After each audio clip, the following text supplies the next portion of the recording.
Afwan Ustaz.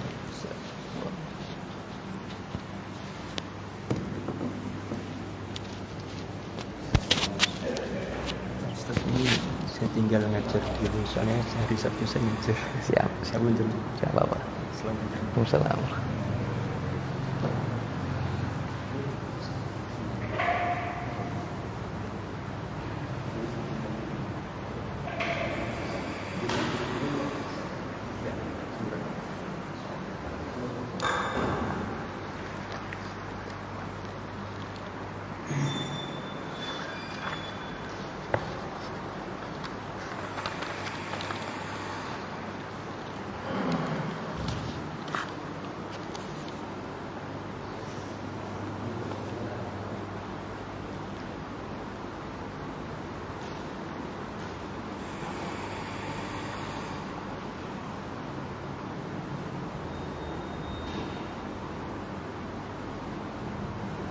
Bismillahirrahmanirrahim.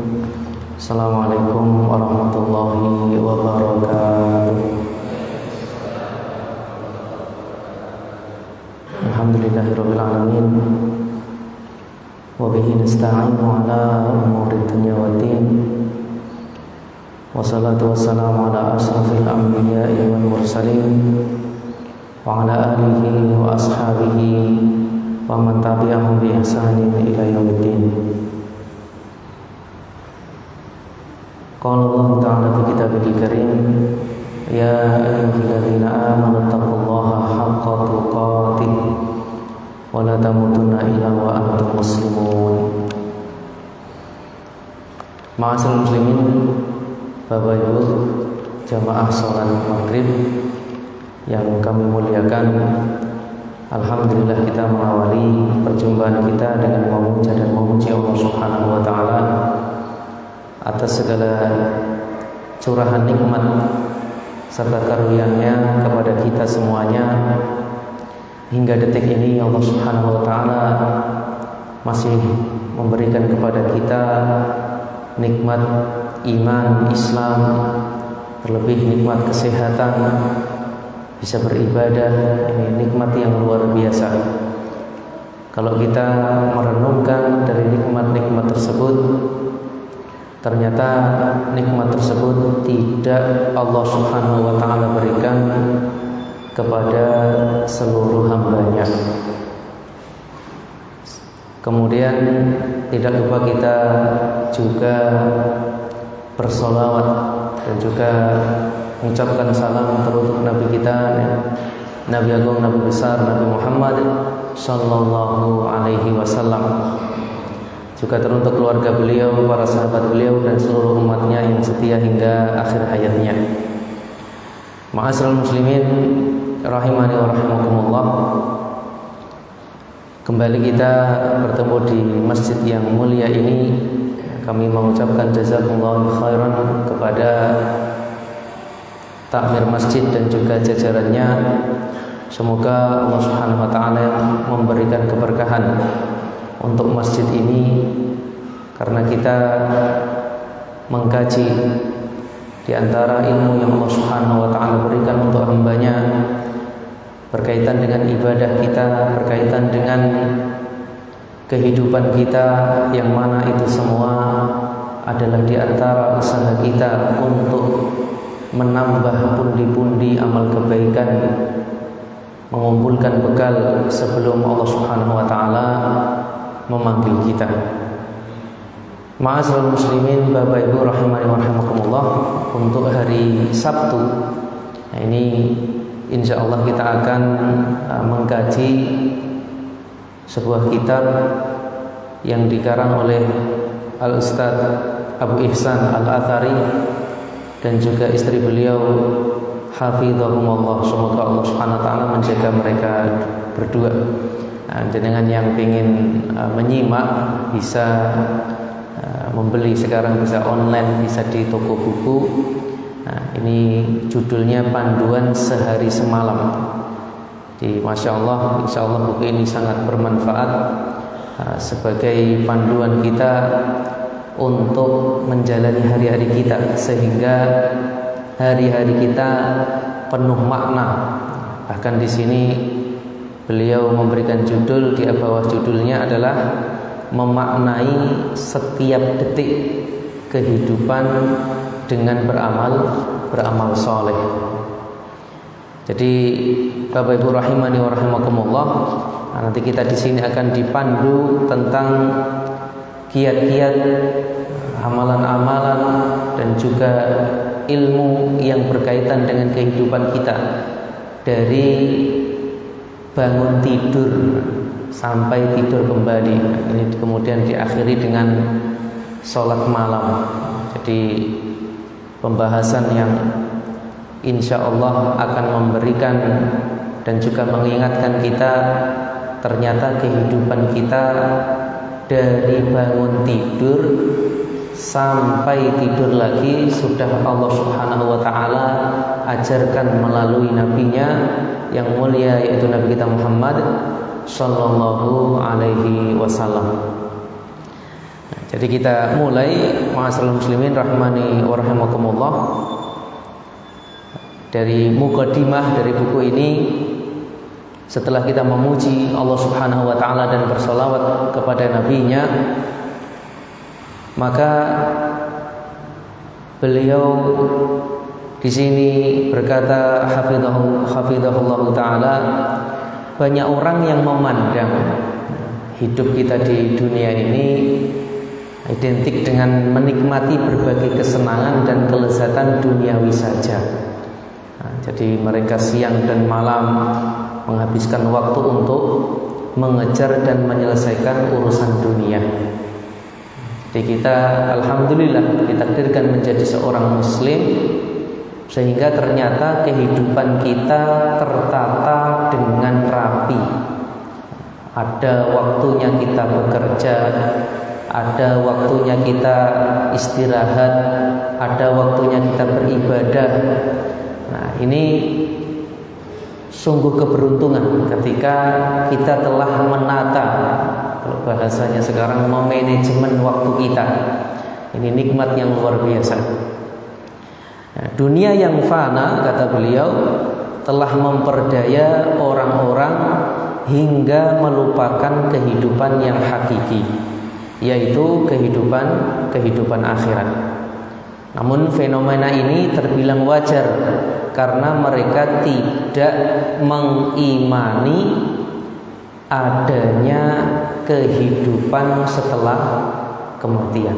Saya yakin 100% jenengan, saya dan siapapun yang hadir di masjid ini untuk datang, mungkin sudah ada yang sudah berwudu dari rumah, ada yang berwudu di sini, sholat bukan hanya sholat maghrib, jadi menghambakan diri kepada Allah, ditambahi sholat sunnah, qobliyah, ba'diyah, itu semua tidak mungkin bisa dilakukan oleh orang yang tidak memiliki iman. Sangat berat, karena secara hitungan duniawi seakan rugi, tidak ada gunanya. Tapi ketika kita beriman kepada hari kiamat, beriman kepada Allah Subhanahu wa taala, ternyata kita bisa melakukan itu semuanya. Nah, ini kalau tidak ada keimanan, tidak mungkin seorang mau menggunakan waktunya untuk bercapek-capek beribadah. Itu semua tanda keimanan. Maka ketika kita melihat orang-orang yang ternyata tidak Allah Subhanahu wa taala berikan hidayah, semoga Allah memberikan hidayah untuk mereka, ya wajar kehidupannya bisa dibilang mungkin istirahatnya hanya untuk tidur, kemudian setelah itu full untuk beraktivitas murni dunia. Tidak ada usaha atau manajemen waktu, mengatur waktunya untuk beribadah. Maka dikatakan orang-orang yang tidak beriman, mereka di dalam Al-Quran Allah Subhanahu wa ta'ala gambarkan, sifatkan, in hiya illa hayatuna dunya namutu wa nahya wa ma nahnu bimab'utsin. Jadi orang-orang yang tidak beriman kepada Allah, kepada hari kiamat, dengan adanya kehidupan yang abadi di surga dan juga neraka, mereka mengatakan kehidupan itu tidak lain hanyalah kehidupan kita di dunia ini. Di sanalah kita mati dan hidup dan tidak akan dibangkitkan lagi. Di surat Al-Mu'minun ayat yang ke-37 ini menunjukkan ucapan mereka yang tidak beriman. Jadi mungkin bahasa kita urip yes pisan iki. Jadi cuma sekali ini saja, tidak ada kehidupan yang lain, sehingga mereka merasa beribadah itu tidak ada gunanya, tidak bermanfaat. Berbeda dengan orang-orang beriman. Jadi mereka disebutkan di sini oleh beliau hafizahullah taala, orang-orang itu sudah berputus asa untuk menggapai kedudukan yang lebih mulia dan utama.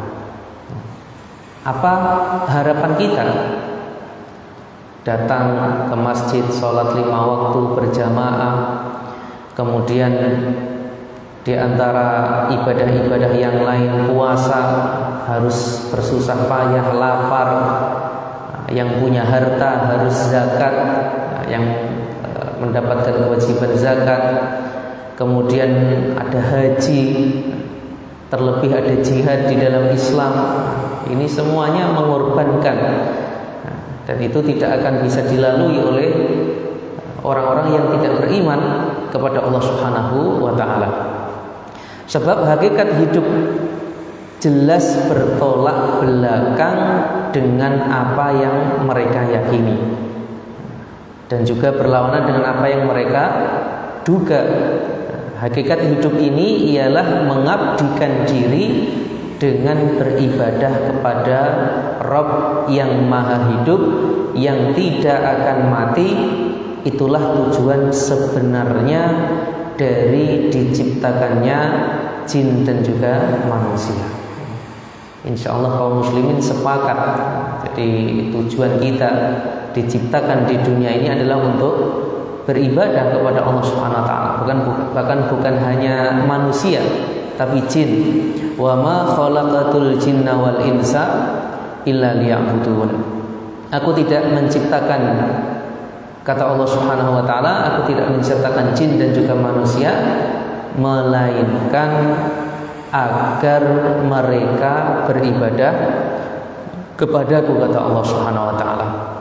Maka setiap muslim hendaknya memperhatikan setiap detik yang dilalui. Jangan sampai waktu tersebut terbuang percuma tanpa ada nilai ibadah di sisi Allah. Jadi kita di sini intinya ma'asyiral muslimin, dengan buku ini kita dipandu dalam keseharian kita bagaimana detik-detik yang kita lalui itu membuahkan pahala, akan memberikan manfaat untuk kehidupan kita yang akan datang, untuk kehidupan seorang setelah kematian. Waktu yang sudah berlalu tidak akan pernah kembali selama-lamanya. Dan ironisnya kebanyakan orang bersedih atau berduka ketika kehilangan harta, namun mereka tidak merasa menyesal ketika umur terbuang begitu saja selama bertahun-tahun. Jadi padahal umur kita di dunia sangat singkat. Umur umatnya Nabi berapa?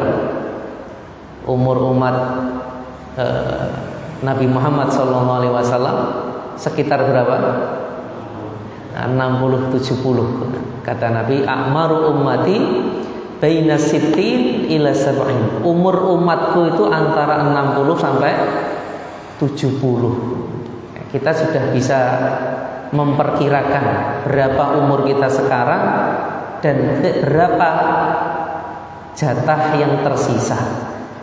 Dulu pas bapak saya meninggal rahimahullahu taala, ya jelas kita bersedih, menangis. Tapi setelah kita tahu tanggal lahirnya. Nah, pas di rumah sakit kita sering ditanya tanggal lahir, ngisi data. Setelah dihitung-hitung ternyata sudah 63 tahun. Ketika teringat dengan hadis ini, ya inilah jatah hidup kita di dunia ini. Mau tidak mau ya seperti itu. Kalau kita mengetahui hadis ini, maka ini akan menjadi barometer, menjadi tolak ukur bagi kita. Kehidupan kita ini terbatas di dunia. Bahkan sudah dikabarkan umur umatnya Nabi antara 60 sampai 70. Wa aqallu man yajuzu dzalika. Dan sedikit yang lebih dari yang lebih dari 70. Ini yang hadir ada yang umurnya 70? Enggak ada ya? Belum ada 70. Ya kan? Saat kita yang di sini di masjid enggak ada yang 70. Nah, beberapa waktu yang lalu pas kadang kalau di rumah ya biasa ke sawah. Nah, di sawah itu ngobrol-ngobrol ternyata ada seorang yang sudah sepuh, bisa bilang bahkungnya masih sehat, Masya Allah. Jadi ternyata kelahiran kalau tidak salah kelahiran 31 atau 32 1931. Jadi beliau bertemu dengan Presiden Soekarno zamannya Soekarno, kemudian Pak Soeharto, dia masih sampai sekarang Masya Allah. Jadi bertemu dengan presiden-presiden Pak Habibie dan seterusnya, Pak Gus Dur, itu semuanya dilalui. Jadi sudah mulai sejak Jepang itu sudah mengetahui. Jadi Masya Allah, jadi masih diberikan kesehatan. Itu sangat jarang. Kita yang ngobrol semuanya seakan nggak percaya. Karena di situ ada yang sudah sepuh, ada 70 lebih tahun. Ternyata beliau umurnya kalau nggak salah sekitar 90 tahunan. Nah, jadi ternyata masih Allah Subhanahu Wa Taala berikan kesehatan. Ini sangat jarang. Mungkin kalau dihitung itu bisa dihitung dengan jari. Jadi kehidupan kita, umur kita ma'asyiral muslimin di dunia ini sangat singkat. Berarti kita harus bisa memaknai detik-detik yang kita lalui ini, bagaimana caranya agar umur yang sedikit ini diberikan keberkahan. Banyak kebaikan-kebaikan yang kita lakukan, dan juga bahkan mungkin yang ibadah yang kita atau aktivitas yang kita pandang bukan seperti ibadah, mungkin yang hobi sepedaan, mungkin yang olahraga badminton dan seterusnya, itu bisa bernilai ibadah. Kita lanjutkan. Baik dan buruk pemanfaatan umur tersebut menentukan kehidupan kita selanjutnya dalam masa penantian panjang di alam barzakh dan kehidupan yang kekal di akhirat kelak. Jadi apa yang kita lakukan saat ini itu akan menentukan untuk kehidupan kita selanjutnya. Umur kita adalah kesempatan kita ketika masih diberikan umur ini, luar biasa, nikmat yang besar dari Allah SWT untuk beramal di dunia. Sebab di akhirat yang ada hanyalah hisab atau perhitungan. Dan Nabi telah menggambarkan kepada kita sebuah rumus yang hendaknya kita catat dalam kehidupan kita. Kita insya Allah sering mendengarnya, hanya kita mengulangi saja. Igtanim khamsan qabla khamsin. Manfaatkan 5 hal sebelum datangnya 5 hal. Apa itu? Syababaka qabla harumik. Masa mudamu sebelum datang masa tuamu. Jadi siapa yang sudah mengalami masa tua, dia akan merasakan ternyata tenaganya tidak lagi sama dengan masa mudanya. Riyen dahar mungkin bisa sampai 2 piring, atau mungkin kalau lari, atau mungkin kalau kerja. Tapi ketika sudah sepuh, sudah datang masa tua itu, ternyata sudah berkurang semuanya. Wasihataka qabla saqamik. dan sehatmu sebelum sakitmu. Masa muda, masa sehat, ini kesempatan kita.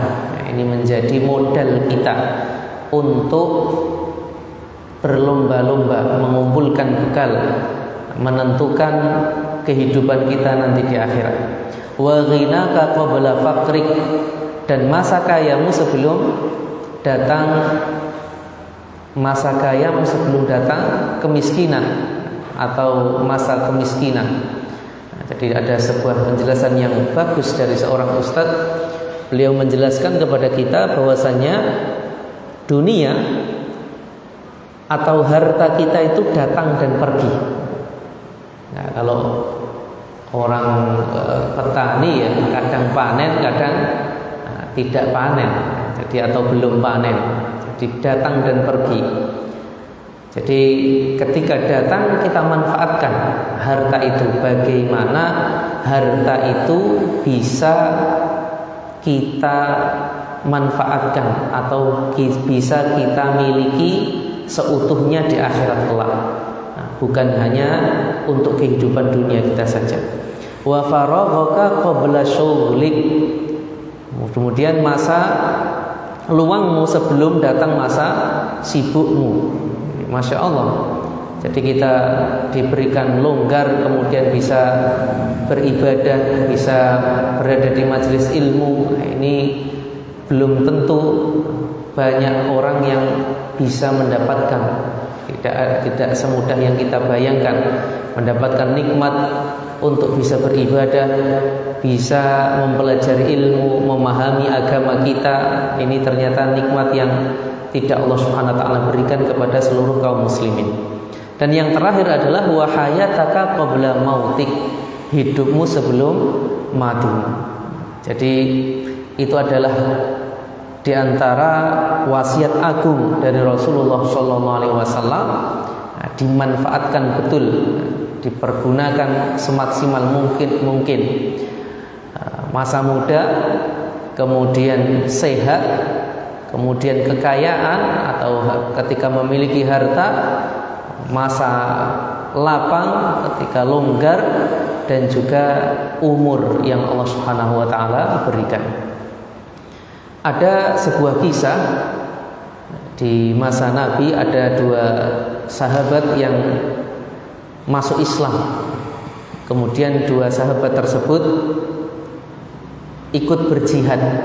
Jadi dan itu dua sahabat ini ternyata sama-sama masuk Islam, kemudian berjihad bersama Nabi, dan satunya meninggal dalam kondisi mati syahid. Tetapi yang satunya diberikan oleh Allah umur yang lebih panjang. Kemudian setahun atau beberapa tahun setelahnya, sahabat yang satunya ganti meninggal. Kemudian ada sahabat Nabi yang bermimpi berkaitan dengan dua orang tersebut. Yang pertama yang meninggal dulu tetapi bersemangat dalam ibadahnya, bersemangat, tetapi qadarullah dia meninggal terlebih dahulu. Dan yang kedua orangnya biasa-biasa saja, ibadahnya tidak sesemangat yang pertama, kemudian tapi diberikan umur lebih panjang dari yang pertama.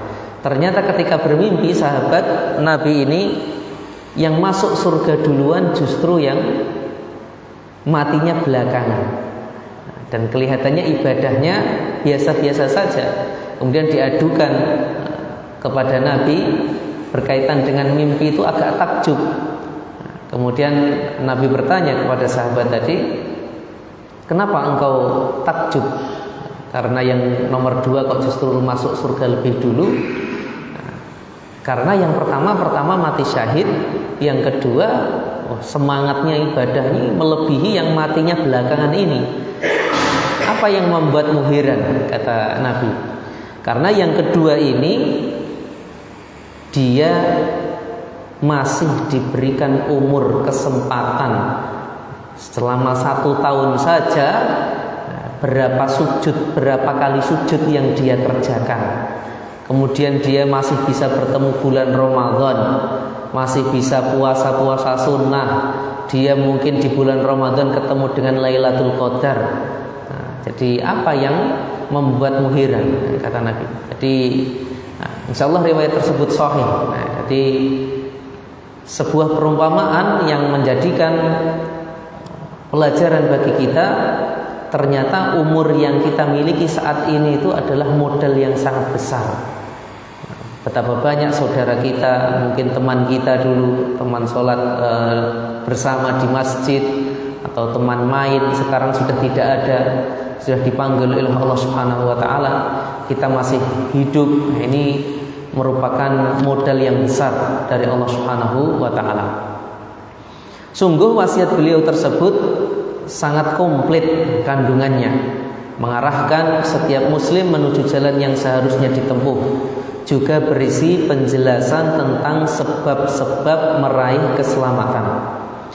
Jadi kita berharap semoga ketika kita mempelajari buku ini, kita akan mendapatkan sebab-sebab meraih keselamatan kita di dunia dan juga di akhirat.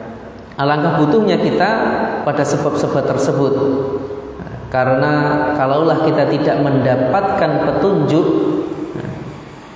pasti kita tetap terombang-ambing dalam kehidupan dunia sampai ajal menjemput.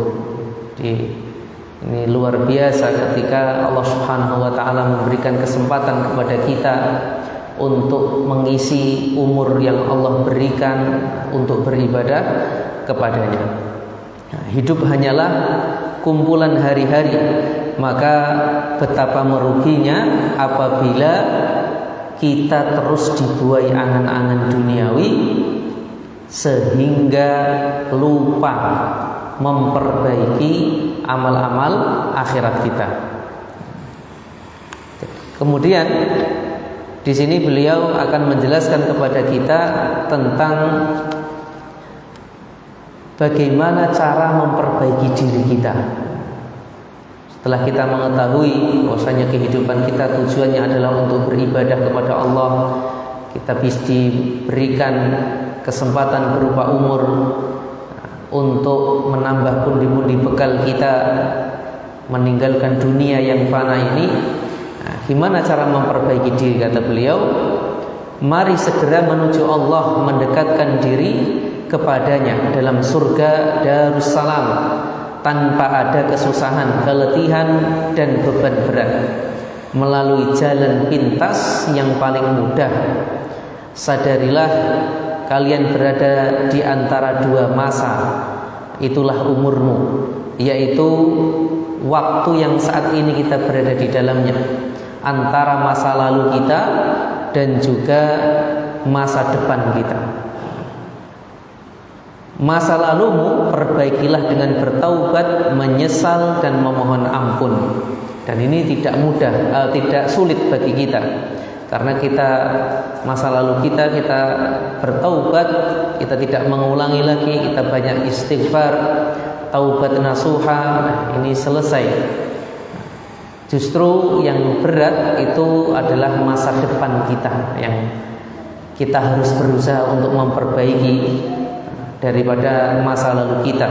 Kita tinggal melupakannya, menghapusnya dengan bertaubat kepada Allah Subhanahu wa Ta'ala. Hapuslah masa lalumu yang mungkin dipenuhi dengan perbuatan maksiat, yaitu kita menghapusnya dengan taubat. Ada pepatah dari orang Arab yang berbunyi, waktu laksana pedang, waktu kasaif. Waktu itu seperti pedang.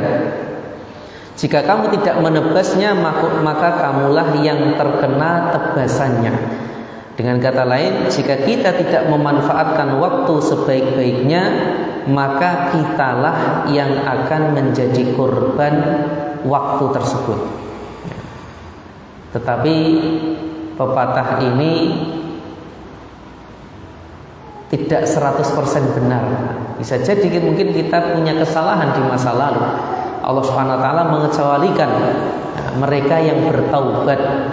Jika kita di masa lalu menyia-nyiakan waktu kita, kemudian kita bertaubat di masa sekarang, dan Allah menerima taubat kita, maka selesai.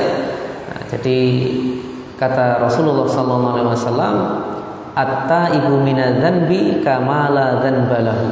Orang yang bertaubat dari dosa itu seperti orang yang tidak memiliki dosa, bersih. Jadi nikmat ketika kita dibimbing oleh Allah Subhanahu wa taala untuk bertaubat kepadanya dengan taubatan nasuha. Meski kamu menghabiskan masa lalu dengan berzina, membunuh secara zalim dan dosa-dosa yang lain, nah, mungkin dosa-dosa mohlimo ya, semua dilakoni. Nah, tapi ketika dia bertaubat, maka ini selesai. Dia seakan-akan tidak memiliki dosa. Sungguh siapa saja yang bertaubat dari dosa berarti telah memperbaiki masa lalunya, bukan hanya kembali putih seperti lembaran yang belum tergores pena, bahkan ditulis baginya kebaikan sebagai ganti kejahatan yang pernah dia lakukan. Jadi yang awalnya atau masa lalunya itu buruk, itu akan diganti. Allah Subhanahu wa taala berfirman di surat Al-Furqan ayat 68 sampai ayat ke-70. Walladzina la yad'una ma'allahi ilahan akhar, dan orang-orang yang tidak mempersekutukan Allah dengan Tuhan selainnya, wala yaqtuluna an-nafsal lati harramallahu illa bil haqqi wala yaznun. Mereka juga tidak membunuh jiwa-jiwa yang Allah Subhanahu wa taala haramkan untuk membunuhnya, dan juga tidak berzina. Wa may yaf'al dzalika yalqa athama. Orang-orang yang berbuat kesyirikan, orang-orang yang membunuh, kemudian orang-orang yang berzina, ketika dia melakukan itu niscaya akan mendapatkan hukuman yang berat. Yudha'af lahul 'adzabu yaumal qiyamati wa yakhlud fihi muhana. Maka akan dilipat gandakan azab untuknya pada hari kiamat, dan dia akan kekal dalam azab itu dalam keadaan terhina.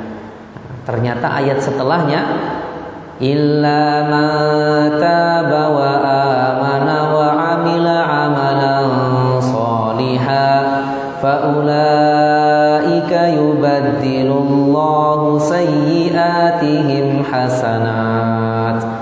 Kecuali kita tidak perlu bersedih berlebihan dengan masa lalu kita ketika kita sudah berusaha semaksimal mungkin untuk bertaubat.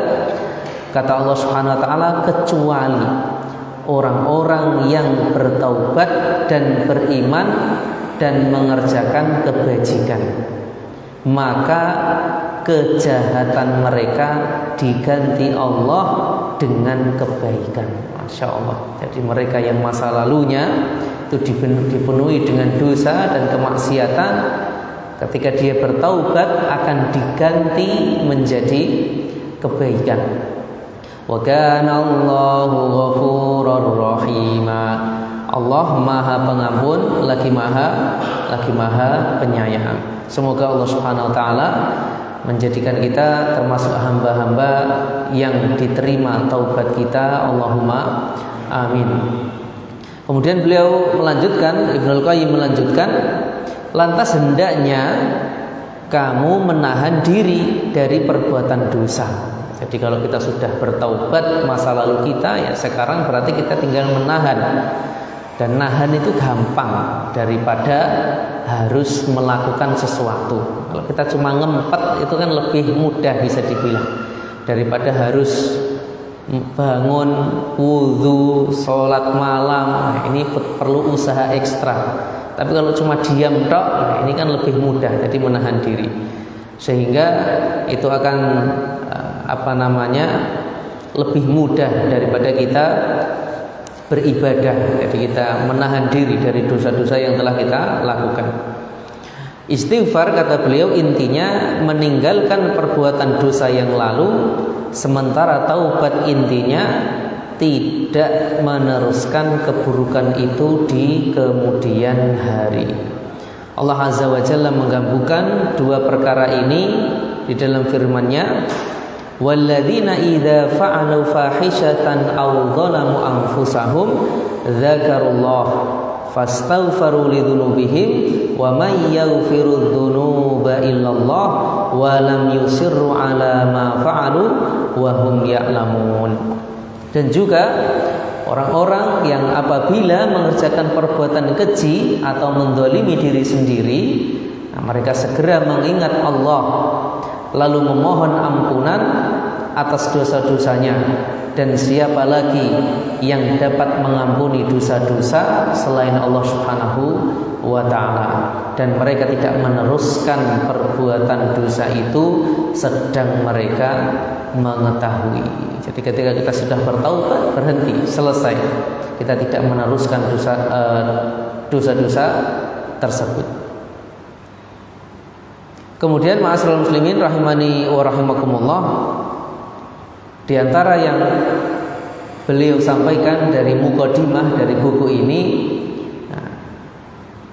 yang menjelaskan kepada kita dengan kita memperbanyak taubat, kita beristighfar kepada Allah Subhanahu wa taala atas dosa-dosa kita yang telah lalu, maka ketika kita bertaubat kepada Allah, yakin Allah Subhanahu wa taala akan mengampuninya. Kata rabbukum ala nafsihi rahmah annahu man 'amila minkum su'an bi jahalatin tsumma taba min ba'dihi wa aslah fa annahu ghafurur rahim. Jadi yakin Allah Subhanahu wa taala Maha Pengampun lagi Maha Penyayang. Kemudian kita lanjutkan ke poin berikutnya tentang di antara cara memperbaiki diri kita. Ini di antara panduan untuk amalan kita sehari semalam setelah kita mengetahui jika diri kita memiliki kesalahan di masa lalu. Caranya tadi pertama kita bertaubat dan sudah selesai, ditahan. Jangan diteruskan dosa tersebut. Cara yang selanjutnya untuk memperbaiki diri kita adalah dengan pemanfaatan waktu sebaik-baiknya. Nah, bagaimana waktu kita di kemudian hari? Ada sebuah pepatah Arab yang bagus perkataannya di sini, ma fatahul mun wal mu'ammalu ghaibun walakas sa'atu lati anta fiha. Yang berlalu tinggallah kenangan, asa masih dalam impian. Maka waktu yang ada padamu sekarang manfaatkanlah. Jika masa lalu kita taubati, kita sudah menyesal, kita sudah berhenti, maka masa sekarang dan yang akan datang maka mari kita manfaatkan sebaik-baiknya. Ibnu Qayyim menambahkan, memanfaatkan waktu lebih berat daripada memperbaiki masa lalu dan masa depan. Jadi seperti yang kita sampaikan tadi, kalau bertaubat lebih mudah. Nah, tapi kalau kita sudah berbicara tentang memanfaatkan waktu, memperbaiki masa lalu untuk lebih baik dari masa yang lalu, memperbaiki masa depan atau yang saat ini kita lakukan, ini lebih berat. Dalam hal ini manusia terbagi menjadi beberapa tingkatan. Demi Allah, itulah kesempatanmu mengumpulkan bekal untuk menyongsong akhirat, menuju surga atau neraka. Jadi kita masih mendapatkan kesempatan waktu ini dan insya Allah waktu yang akan datang. Beliau melanjutkan, termasuk hak Allah atas setiap waktu yang berlalu dalam kehidupan seorang hamba adalah diberi penunaian kewajiban ubudiyah atau penghambaan yang dipersembahkan kepada Allah demi pendekatan diri. Kita bisa mendekatkan diri kepada Allah Subhanahu wa taala. Jika si hamba mengisi waktu dengan ibadah yang wajib dia tunaikan, maka si hamba tersebut maju menuju Allah. Jadi kalau waktu kita sudah kita atur waktunya ibadah, sholat 5 waktu, ibadah-ibadah yang lainnya, sebetulnya kita sedang maju menuju Allah Subhanahu wa taala. Tapi kalau kita cuma mengikuti hawa nafsu, bersantai-santai, nganggur, tidak beribadah, hakikatnya dia sedang menjauh dari Allah Subhanahu wa taala. Kita tutup dengan firman Allah Subhanahu wa taala, "Liman syaa'a minkum ayyataqaddama aw yata'akhkhar." Yaitu bagi siapa di antara kamu yang ingin maju atau mundur. Kita ada 2 pilihan di depan kita. Kita ingin maju mendekat kepada Allah atau kita ingin menjauh dari Allah Subhanahu wa taala. Mungkin ini ma'asyiral muslimin rahimani wa rahimakumullah yang bisa kita sampaikan pada kesempatan ini.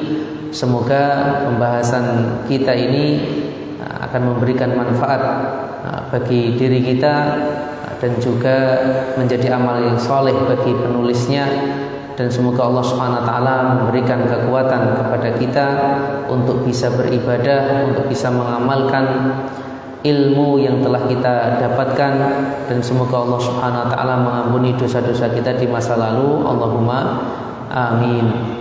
Akhirnya kita tutup dengan doa kafaratul majlis. Subhanakallahumma wa bihamdika asyhadu an la ilaha illa anta astaghfiruka wa atubu ilaik. Semoga bermanfaat. Ada kurang lebihnya mohon maaf. Jazakumullahu khairan, barakallahu fikum. Assalamualaikum warahmatullahi wabarakatuh.